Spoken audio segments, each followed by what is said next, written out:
The world, for a glorious 45 minutes, had shrunk to the perfect, repeating rhythm of rubber on concrete. Thump, thump, thump, hiss, swish. It was my meditation, my therapy, my one surefire way to exorcise the demons of a client who thought a more synergistic shade of beige was useful feedback. The late afternoon sun was warm on my back.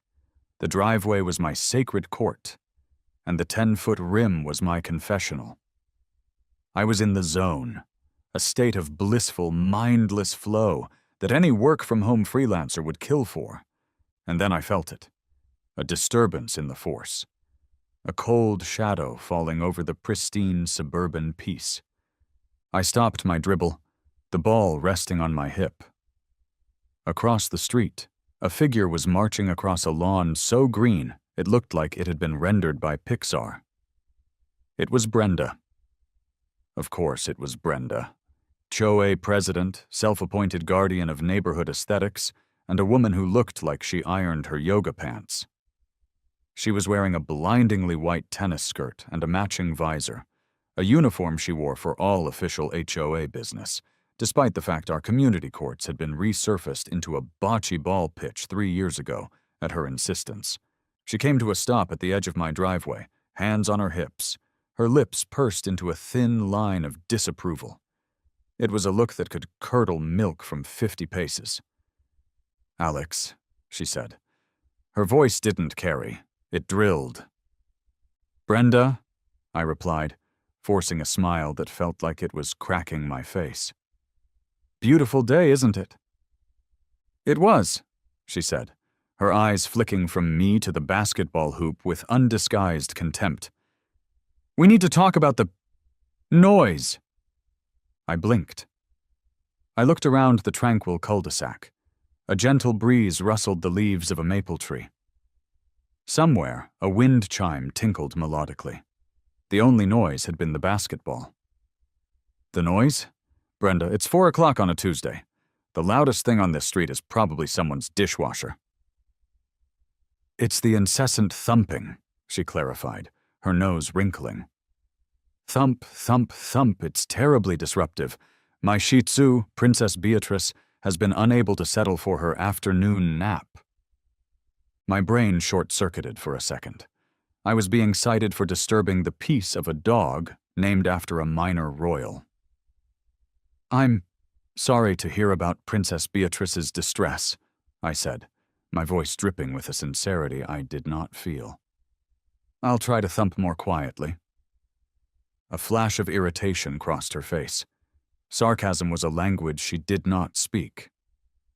"It's not just the noise, Alex, it's the aesthetic."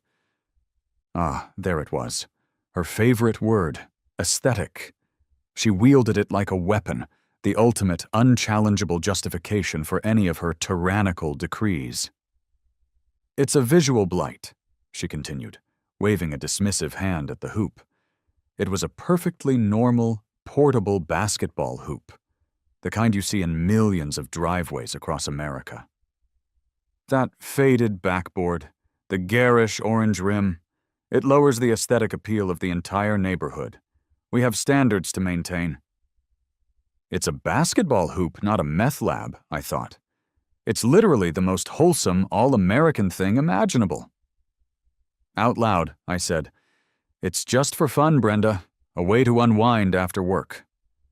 "There are designated recreational areas for that sort of thing," she sniffed. "This is a residential street." "You turned the designated recreational area into a bocce ball court," I reminded her. "And the only person I've ever seen use it is your husband, Gary, and I think he was just trying to get away from you." The temperature dropped by 20 degrees. "I'm going to have to ask you to take it down, Alex. Permanently." The smile finally fell from my face. "You're kidding, right?" "I am a firm believer that rules create harmony," she said, her voice turning cold and official. "You'll find that the community bylaws are quite clear on unapproved structures and public nuisances. I suggest you consult them." With that, she turned on her heel and marched back to her beige castle, leaving me standing in my own driveway, basketball in hand, feeling a slow, hot burn of indignation creep up my neck. I looked at my hoop. It had been a gift from my dad for my 30th birthday. It was where I worked out problems, celebrated small wins, and generally kept myself from going completely stir-crazy in the isolation of my home office. And she wanted me to take it down because it was offending her ridiculously named dog and her even more ridiculous sense of style. This wasn't over, not by a long shot. A few days later, the other shoe dropped. It arrived in a stiff, cream-colored envelope that felt offensively expensive. The return address was simply the Oakwood Preserve Homeowners Association. It was an official violation notice. I read it standing by my mailbox, my morning coffee turning bitter in my mouth. The letter was a masterpiece of bureaucratic nonsense, a glorious word salad of legalese and passive aggression. It cited bylaws I didn't know existed. Article 4, Section 2, C. The maintenance of community visual harmony. Article 9, Section 5, A. Abatement of nuisances, sonic or otherwise. My favorite was the line accusing me of erecting an unapproved, semi-permanent recreational apparatus. They made my basketball hoop sound like a rogue carnival ride. The letter gave me 14 days to achieve full compliance, that is, get rid of the hoop, or face a fine of $50 per day. I stomped inside, snatched my phone, and dialed Brenda's number. She answered on the second ring, her voice sickeningly sweet. Oakwood Preserve HOA, Brenda speaking. How may I facilitate community harmony today? Brenda, it's Alex, I said, trying to keep my voice level. I just got your little love letter. This is insane. It's not me, Alex, she said, the feigned sympathy oozing through the phone. It's the bylaws. My hands are tied. We must enforce the rules for everyone, equally. Equally? Brenda, I can see 3 other basketball hoops from my front window right now. The Millers have one, the Jacksons have one. Even Gary plays on that rickety old thing next to your garage sometimes. There was a brief pause. We are in the process of a community-wide aesthetic revitalization, she said, her voice hardening. We're cracking down, starting with the most egregious offenders. Yours, with its constant thumping, was the logical place to begin. So that was it. I was patient zero in her suburban cleansing. The conversation went downhill from there, ending with her smugly repeating that I had 14 days before the fines began. I hung up the phone, my heart pounding with a righteous fury I hadn't felt since a client asked me to make the logo pop more. This wasn't about a basketball hoop anymore. This was about principle. This was about a petty tyrant in a tennis skirt using a 3-ring binder of rules to bully people into submission. And I was not going to be bullied. That night, I retrieved the HOA Bible from a dusty box in the garage. It was a monstrous, leather-bound tome titled Covenants, Conditions, and Restrictions of Oakwood Preserve. It was heavier than a brick and twice as dense. I cracked it open on my dining room table, uncorked a bottle of decent bourbon, and got to work. I read every mind-numbing page, every convoluted sentence, every ridiculous restriction. No fences over 6 feet. Mailboxes must be one of 5 pre-approved shades of beige. Garden gnomes are strictly prohibited. It was a blueprint for a world with no joy. I was getting discouraged, the bourbon wasn't helping, and my eyes were glazing over. Then, around 2 a.m., buried deep in a section about property additions, I found it. The chapter was incredibly, obsessively specific. It listed things you couldn't build without approval from the Architectural Review Committee. Sheds, gazebos, pergolas, decks. It had a whole subsection on recreational equipment, explicitly naming trampolines, swing sets, and yes, basketball hoops. But here's what it didn't mention. It was a loophole so large, so beautiful, so utterly insane, that it had to be fate. The bylaws, for all their obsessive detail about the placement of bird baths and the color of front doors, were completely and utterly silent on the subject of commercial-grade electronic signage. A slow grin spread across my face. It felt wicked. It felt glorious. I pictured Brenda's face, contorted in impotent rage. The basketball hoop was a battle, but I was about to start a war she couldn't possibly win, because she hadn't even known to write rules against it. My fingers trembled slightly as I opened my laptop. The bourbon hummed in my veins, fueling the beautiful, terrible idea blossoming in my mind. I typed 3 words into the search bar, the 3 most beautiful words in the English language. Used stadium Jumbotron for sale. The results flickered onto the screen. My grin widened. Oh yes, this was going to work. Brenda wanted to take away my hoop because it spoiled her aesthetic. Fine. I was going to give her a whole new aesthetic to worry about. One that was 20 feet wide and lit up by 50,000 lumens of pure, unadulterated, maliciously compliant spite. The decision, made in a bourbon-fueled haze of righteous indignation, felt slightly more terrifying in the sober light of morning. I was actually going to do this. I was going to install a device designed for a sports arena in the middle of a quiet, beige-obsessed suburban neighborhood. The sheer, glorious stupidity of it was intoxicating. The first step, according to a surprisingly helpful article on a Stadium Tech blog, was the foundation. A Jumbotron, it turns out, is heavy. You can't just plop it on the grass like a flamingo lawn ornament. It requires a slab of reinforced concrete that could probably double as a bunker. This led me to my first human obstacle, finding a contractor who wouldn't immediately have me committed. I scrolled through local listings, past companies with names like Patriot Paving and Heavenly Hardscapes, until I found one that seemed promisingly blunt. Big Stan's Concrete and Construction. The motto was, "We pour concrete, that's it." I called the number.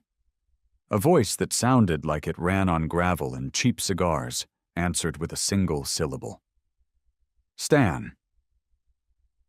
Hi, Stan, I began, trying to sound as normal as possible. My name is Alex. I'm looking to get some concrete work done in my backyard, and you came highly recommended. A lie, but a necessary one. What'd you need? He grunted. I need a foundation poured, a slab, about 10 feet by 10 feet, and, 4 feet deep, reinforced with rebar. Also, I'll need a commercial-grade 220-volt power line run to it from the house. There was a long, heavy silence on the other end of the line. I could hear the wind whistling through the phone. Finally, Stan spoke. Son, what in the ever-loving hell are you building back there? A launch pad for a private space program? It's for a very large outdoor art installation, I said, the lie tasting like ash in my mouth. A kinetic sculpture. It's very heavy and has electronic components. Another long pause. I could practically hear him stroking his beard and questioning all his life choices that had led to this phone call. An art installation in Oakwood Preserve. Right. He didn't sound convinced.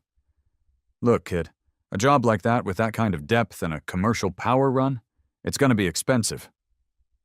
Real expensive. I'm talking about are you sure you don't want to buy a boat instead? Kind of price. He threw out a number that made my stomach clench. It was clearly a go-away price. That sounds perfect, I said instantly. When can you start? The silence this time was one of pure shock. He had called my bluff, and I had raised him my life savings. I'll be there tomorrow at 8 to take a look, he stammered, his gruff facade completely shattered. Just have coffee ready, strong coffee. Stan showed up the next morning in a Ford F-350, that looked like it ate other trucks for breakfast. He was a mountain of a man, with a wild gray beard and hands the size of dinner plates. He took one look at my tidy suburban yard, shook his head slowly, and muttered, "Kinetic sculpture. Sure." But a deal was a deal. He took my deposit, and 2 days later, a concrete truck was laboriously backing up my driveway. The sight sent a ripple through the neighborhood. Mrs. Gable from 2 doors down paused her gardening to stare, jaw agape. The Henderson kids stopped their street hockey game, and, like a moth to a flame of pure chaos, Brenda appeared on her porch. Her phone was in her hand, the camera lens glinting in the morning sun as she documented the desecration of my lawn. Within an hour, a new letter was in my mailbox. This one was a notice of unauthorized landscaping and foundation work, citing a rule that probably didn't exist. I used it as a coaster. With the foundation curing, I moved on to Phase 2, the Jumbotron itself, and the people who could actually install the beast. I had found a seller, the Scranton Slammers, a minor league baseball team that had recently upgraded their stadium. They were selling their old diamond vision screen for a surprisingly reasonable price, provided I arranged for shipping. I paid them via a wire transfer that made my bank's fraud department call me 3 times. Now I needed technicians. Big Stan poured concrete, but he wasn't going to hoist a 3-ton television into the air. My search led me to a niche corner of the internet and a company called Epic Event Techs. Their website was a chaotic mess of flashing lights and testimonials from rave promoters and monster truck rally organizers. It was perfect. I scheduled a consultation. 2 guys showed up in a van plastered with a graffiti-style logo. They were Kyle and Josh, and they looked to be about 25, subsisting on a diet of energy drinks and pure, unfiltered enthusiasm. I led them to the backyard and pointed at the enormous, gray slab of concrete. "Okay," I said, taking a deep breath. "Here's the plan. I've purchased a 20 by 12-foot Jumbotron, and I need you to mount it right there and make it work." They both stared at the slab, then at me, then at each other. A huge grin spread across Kyle's face. "Whoa, dude," he said, his voice full of awe. "A Jumbotron in your yard?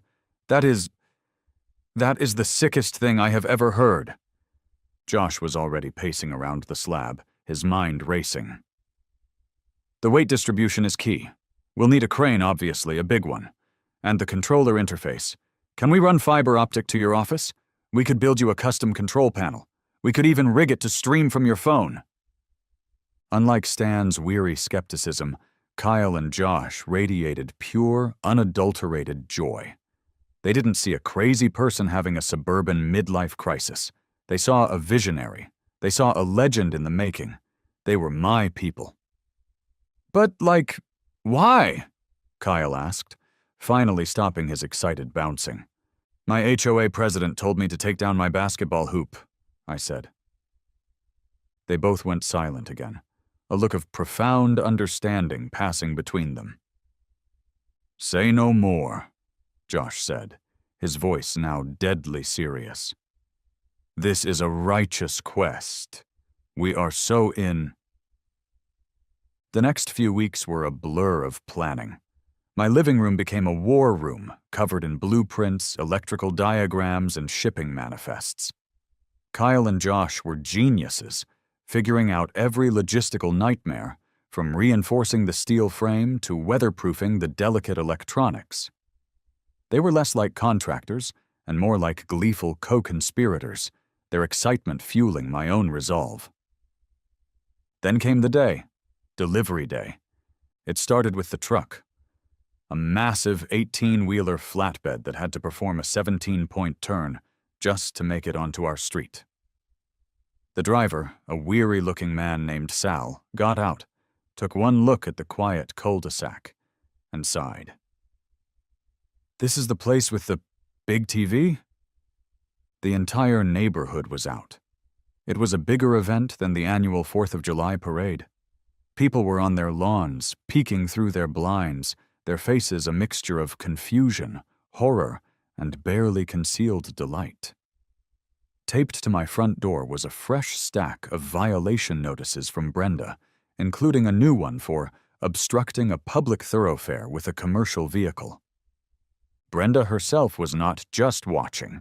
She was marching down the street, phone held high, live streaming her own personal horror movie. She got to the edge of my lawn just as the second vehicle, the crane, was extending its stabilizing legs with a series of powerful hisses. "Alex, what is the meaning of this?" she shrieked, a decibel level I was sure violated her own noise ordinances. "What is that? That thing?" I walked out to meet her, flanked by Kyle and Josh, who looked like my personal tech nerd Secret Service. I held up a clipboard with my meticulously organized paperwork. "It's an electronic display board, Brenda," I said, my voice calm and steady.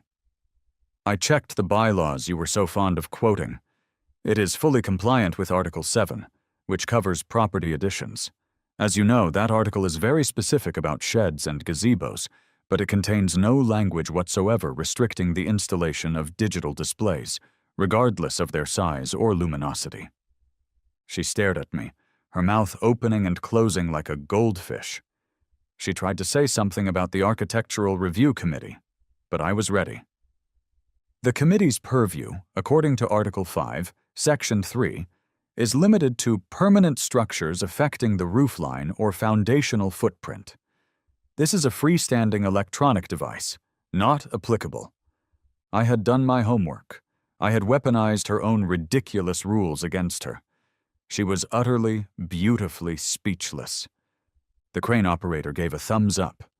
Slowly, majestically, the massive black rectangle of the Jumbotron was lifted from the flatbed.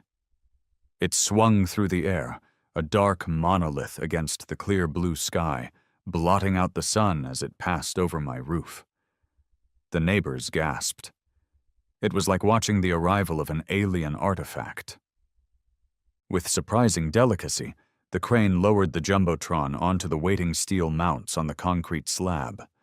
Kyle and Josh swarmed it, securing the bolts with loud, satisfying, metallic clangs. And then it was done. The crane retracted, the trucks rumbled away, and silence fell over the street.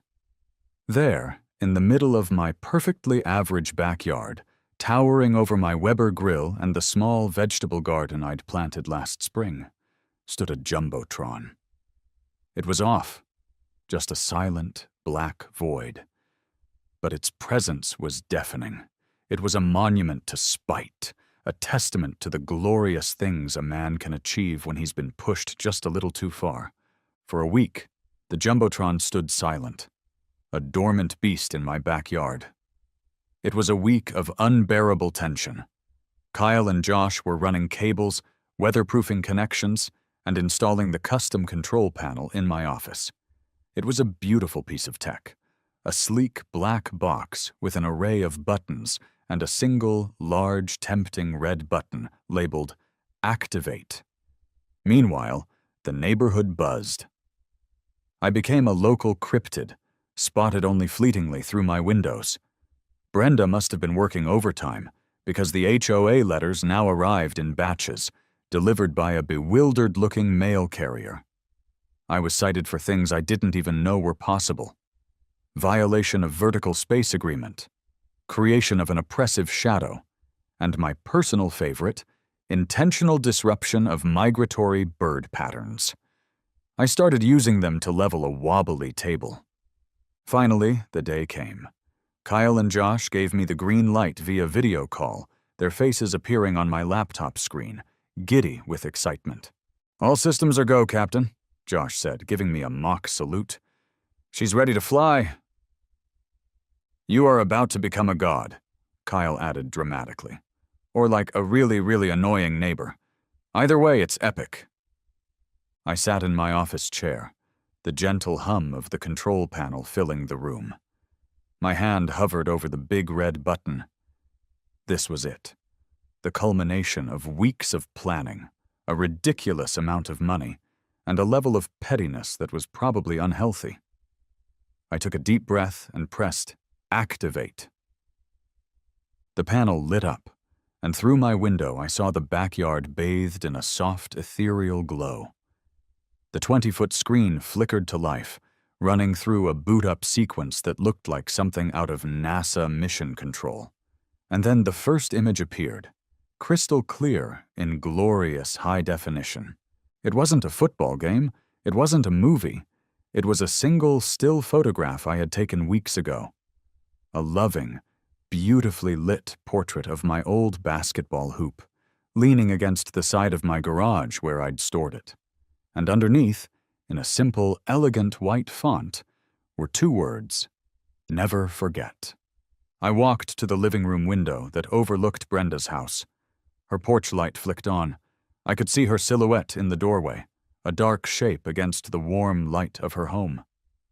She was completely still for a full 10 seconds. Then, I saw her hands fly up to her head.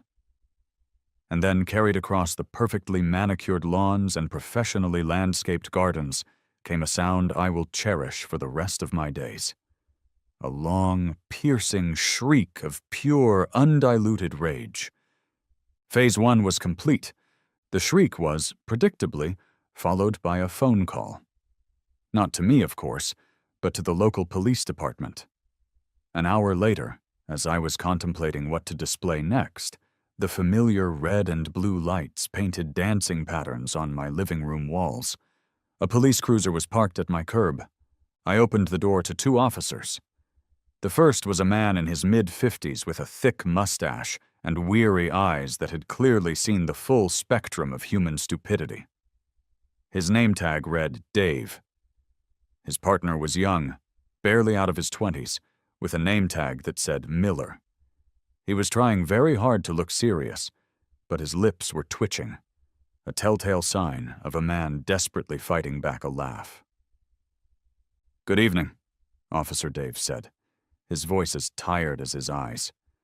"Sir, we've had a complaint from one of your neighbors about your television." He said the word television like he wasn't quite sure it was adequate. "It's a digital display board, officer," I said politely. "But close enough. Please, come in." I led them into my office, the source of all the trouble. Officer Miller's eyes widened when he saw the control panel. "Whoa," he muttered under his breath. "Coffee?" I offered. They both declined. I had a binder ready on my desk. It was my masterpiece, a thick 3-ring binder with neatly labeled tabs. I opened it for them. "As you'll see," I began, my voice calm and professional. "This all started when the HOA, run by the complaining party, demanded I remove a basketball hoop. I found a loophole in the bylaws. Here," I pointed to a highlighted page, "is the relevant section of the HOA covenants, which, as you can see, has no rules regarding electronic signage." I flipped the page. "Here are the permits from the city for the electrical work, all approved and signed. I classified it as extensive landscape lighting, which is technically true." I flipped again. "Here's the bill of sale for the unit, proving it's my personal property. And here's a copy of the city code on public nuisances. The board is not displaying anything lewd, it's not violating any sound ordinances, as it has no speakers, and its light output is well within the legal limits for commercial signage, even though this is a residential zone." Officer Dave slowly paged through the documents, his expression unchanging. Officer Miller, on the other hand, had completely lost his battle. A grin was plastered across his face. "So let me get this straight," Miller said, unable to help himself. "She told you to take down a basketball hoop, and you did this?" He gestured vaguely towards the backyard. That's amazing." Officer Dave shot him a glare that could peel paint, but even he couldn't hide a slight smirk. He closed the binder and handed it back to me. "Well, Mr. Thompson," he sighed, "it appears you've done your homework. The kid's right, this is pretty amazing, in a giving me a massive headache sort of way. He turned to me. Look, as far as we're concerned, you haven't broken any laws. This is a civil matter between you and your homeowners association. As long as you don't start broadcasting anything illegal or creating a public hazard, there's nothing we can do. They walked towards the door. As they were leaving, Officer Dave paused and looked back at me, a glimmer of something, respect, amusement, in his weary eyes. Just a piece of friendly advice, he said. Try not to start a riot, son. The paperwork is a nightmare. I closed the door, my heart soaring. I had faced the law, and the law had shrugged and walked away. The Jumbotron was here to stay, and now the real fun could begin. My police encounter emboldened me. I now had a green light from the authorities to be as creatively annoying as possible within the bounds of the law. I decided to dedicate my programming schedule entirely to the slow, methodical erosion of Brenda's sanity. The day after the Never Forget memorial, I switched to a 12-hour, seamlessly looped video of a crackling fireplace. It was cozy, it was wholesome, it was impossible to object to. But the constant, gentle flicker of orange light, playing across the front of her house all night long, was a form of psychological warfare. I saw her open and close her blinds 4 times in a single hour. The next day I went for avant-garde minimalism. I set up a webcam in my office, pointed it at a single potted geranium on my windowsill, and broadcast a live 24/7 feed of it. Just a plant. Not growing, not doing anything, just existing. The sheer, pointless absurdity of a 20-foot-tall geranium drove her insane. I saw her gesturing wildly at it while talking on her phone, presumably with her lawyer. My masterpiece came on Friday. I installed a high-definition security camera on the side of my house, aimed directly at the one thing Brenda loved more than the HOA bylaws, her award-winning Duchess of Edinburgh rose bushes. I then launched the Brenda's Rose Bush Cam, a 24/7 live stream. I wasn't watching her house, I was watching her roses. It was a level of specific, targeted pettiness so pure it was almost art. The neighborhood, meanwhile, had split into 2 distinct factions. Team Brenda saw me as a menace, a monster who had shattered the tranquility of their beige paradise. Team Alex, a smaller but more enthusiastic group, saw me as a folk hero. Frank, the guy from down the street whose lawn was in a constant state of rebellion against HOA standards, gave me a thumbs up every time he drove by. The Peterson family, who had 6 kids and were constantly being cited for excessive sidewalk chalk art, left a plate of brownies on my doorstep. The tipping point came on Saturday morning. I was displaying a live feed of puppies from a local animal shelter, a strategic move to win public support, when my doorbell rang. It was Mr. Peterson. "Hey, Alex," he said, shifting nervously. "The kids and I were wondering, since you've got that thing up and running, would there be any chance you could, play some cartoons?" I smiled. The Jumbotron wasn't just a weapon anymore. It was becoming a public utility. "Of course," I said. "What's their favorite?" That morning, for 3 glorious hours, the sound of SpongeBob SquarePants' theme song echoed faintly from the Petersons' open windows, while my Jumbotron silently displayed the technicolor chaos of Bikini Bottom. I had created a community hub, and a suburban civil war was brewing. The cartoon marathon was the last straw. On Monday, another cream-colored envelope appeared, but this one was different. It wasn't a violation notice. It was a summons. Brenda had called an emergency all-hands-on-deck HOA meeting for Wednesday night. The agenda contained a single item, typed in a large, angry, bold font. Emergency bylaw amendment proposal regarding the installation and operation of large-scale electronic displays. This was her end game. She couldn't get me on the existing rules, so she was going to write a new one specifically to legislate me out of existence. It was a declaration of total war, and I intended to show up armed for battle. The meeting was held in the community clubhouse, a sterile beige room that smelled faintly of cleaning solution and quiet desperation. The place was packed. I had never seen more than 10 people at an HOA meeting before, but tonight, nearly every household was represented. The air was thick with tension, a palpable mix of anger, resentment, and giddy curiosity. I took a seat in the back, my laptop bag resting on my knees.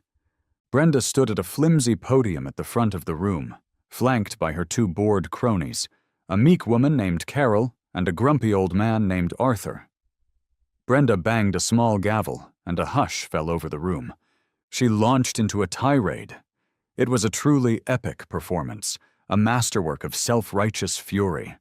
She spoke of our shared community values, the sanctity of our property values, and the flagrant, childish provocations that had shattered the neighborhood's peace.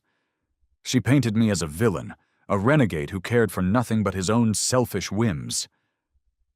"This monstrosity," she spat, gesturing vaguely in the direction of my house, "is a cancer on our community. It casts a gaudy, unwelcome glow upon our homes. It is a constant, unavoidable reminder of one man's contempt for his neighbors." She then unveiled her proposed amendment. It was a work of art in its own right. It sought to ban any electronic display larger than a standard television, specified acceptable brightness levels in lumens that were lower than a child's nightlight, and required all outdoor lighting to be of a warm, subdued, and aesthetically pleasing character. It was a legal document designed to kill my Jumbotron, and it was so restrictive it would have outlawed Christmas lights. "We must act now," she concluded, her voice ringing with false urgency. "We must pass this amendment tonight to protect the very fabric of our community." She opened the floor for discussion, a smug look on her face. She expected a few grumbles, followed by a swift, unanimous vote in her favor. She did not expect me. I stood up and walked to the front of the room. "Brenda, that was a very passionate speech," I began, my voice calm. "But you've left a few things out." I opened my laptop and connected it to the clubhouse's old, rickety projector. An image flashed onto the screen behind me. It was a picture of my violation notice for the basketball hoop. "This is where it started," I said, turning to the audience. "Not with a Jumbotron, but with a basketball hoop. An aesthetic blight, as Brenda called it." Then I did something she never anticipated. I went on the offensive. My laptop was loaded with a presentation I had spent the last 2 days preparing. I had gone through 5 years of public HOA records, and I had brought receipts. "Brenda talks about community standards," I said, clicking to the next slide. "So let's talk about the standards she's enforced." On the screen, a photo of a mailbox appeared, with a red circle around it. This is a violation notice sent to the Miller family. The charge? Their mailbox was painted desert sand instead of the approved Sahara tan. A color difference, I might add, that is only visible under a spectroscope. Click. The next slide showed a picture of a garbage can. This is a notice sent to the Peterson family. Their crime? Leaving their garbage cans on the curb for 62 minutes, past the designated pickup window. Click Kowak. A picture of a small, cheerful garden gnome. And this is the gnome that belonged to Mr. Henderson. It was deemed aesthetically displeasing and had to be removed. He told me his granddaughter cried when he put it away. I went on for 10 minutes, showing slide after slide of petty, ridiculous, soul-crushing violations, a war on individuality fought with beige paint and tape measures. The murmuring in the room grew louder. People were nodding, whispering to their neighbors, their own frustrations finally being given a voice. "This was never about a basketball hoop or a Jumbotron," I said, my voice rising. "This is about one person using the bylaws as a weapon to impose her narrow, rigid, and frankly boring vision on the rest of us. The Jumbotron is ridiculous, I'll be the first to admit it. But I had to do something ridiculous to show everyone how ridiculous this has all become. I turned to face the crowd, my heart pounding. I have a question for all of you. Raise your hand if you in the past 5 years have received a violation notice from Brenda that you felt was completely absurd. For a moment, there was silence. Then one hand went up, then another, and another.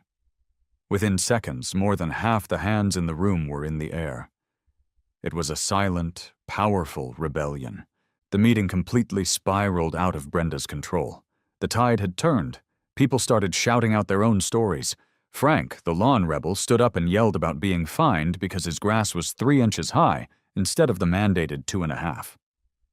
Mrs. Gable complained about being told her wind chimes were sonically intrusive. Brenda banged her gavel, her face pale with fury, but no one was listening to her anymore. The dam of resentment had broken. Then, a man I barely knew, a quiet accountant named George who lived at the end of the block, stood up. He wasn't a loud man, but his voice cut through the noise. According to Article 2, Section 4 of the HOA Charter, he said, adjusting his glasses, a vote of no confidence can be brought against any board member with a simple majority vote of the homeowners present. The room went dead silent. You could have heard a pin drop. George looked directly at Brenda.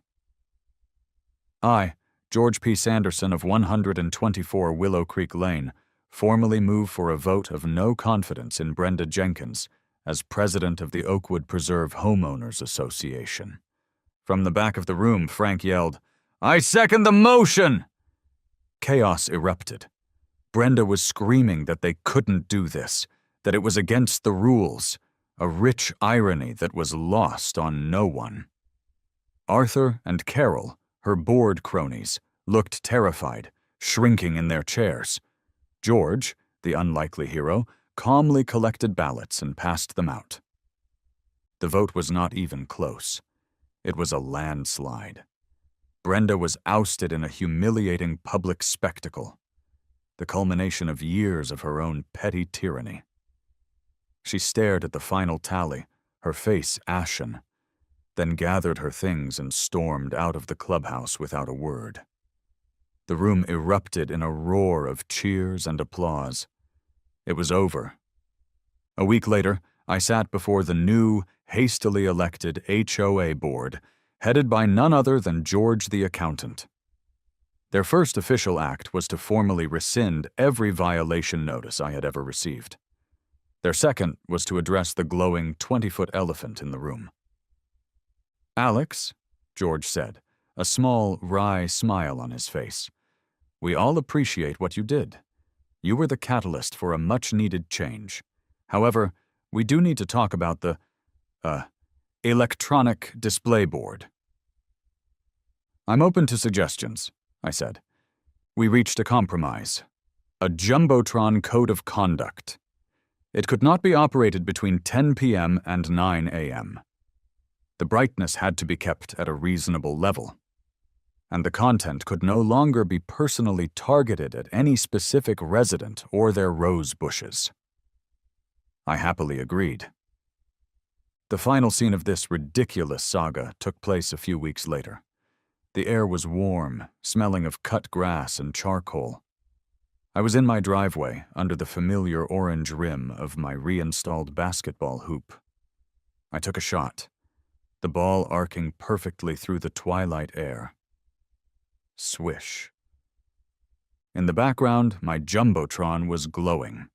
But tonight, it wasn't showing pictures of old sports equipment or live feeds of potted plants. It was showing the opening scene of The Goonies. My backyard was filled with lawn chairs and blankets, occupied by half the families in the neighborhood. The Petersons were there with a giant bowl of popcorn. Frank was manning my grill, flipping burgers. George gave me a friendly wave from his chair. I looked at my house, my basketball hoop, my community movie night, and the absurdly wonderful, ridiculously oversized Jumbotron that had made it all possible.